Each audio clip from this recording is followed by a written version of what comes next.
In 1984, while the President and First Lady were en route to the Economic Summit in London, they made two memorable stopovers. In Ireland, they helicoptered to the village of Ballyporeen, where great-grandfather Michael Reagan had left for America during the middle of the 19th century at a time of great hardship in his homeland. I didn't know much about my family background, not because of a lack of interest, but because my father was orphaned before he was 6 years old. And now, thanks to you and the efforts of good people who have dug into the history of a poor immigrant family, I know at last whence I came. And this has given my soul a new contentment, and it is a joyous feeling. It is like coming home after a long journey. Next, he walked through the town where he'd grown up, shaking hands with as many people as he could on their way to a pub that had been named for him. There he enjoyed a beer and was presented with a copy of his family tree. It showed that the President was distantly related to not only Queen Elizabeth II, but also John F. Kennedy. Reagan felt that coming to this village where his branch of the Reagan family had been launched, learning that some of his ancestors were buried there in paupers' graves, was a warming and heavy emotional experience.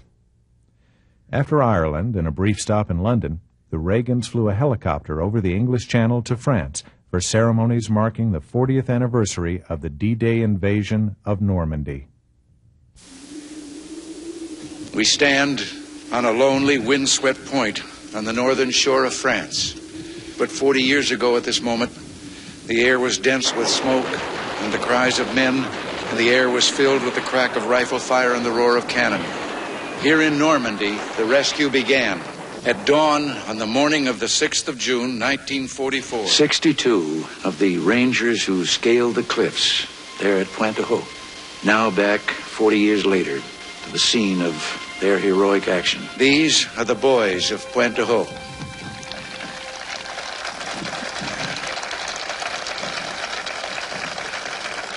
These are the men who took the cliffs. On that windswept point for which so much blood had been spilled, the President tried to recount the story of their bravery and felt it was an emotional experience for everyone.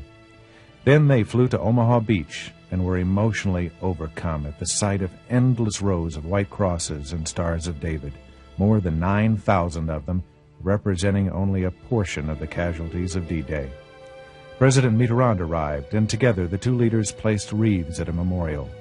Reagan then gave a speech containing quotes from a recently received letter from a California woman whose father, Private Peter Zanatta, was not yet 20 when he waded out of a bobbing landing craft in the first wave of invaders on Omaha Beach, June 6, 1944.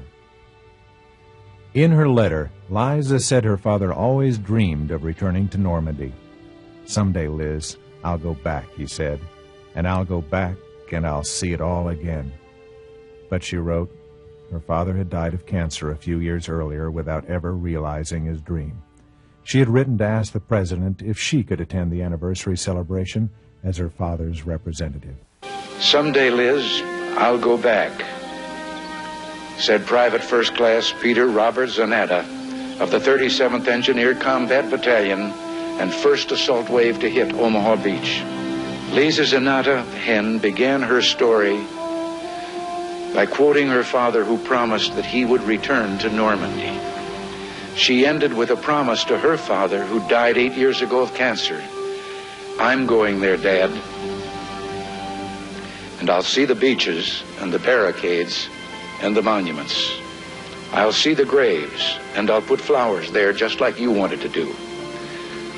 I'll feel all the things you made me feel through your stories and your eyes.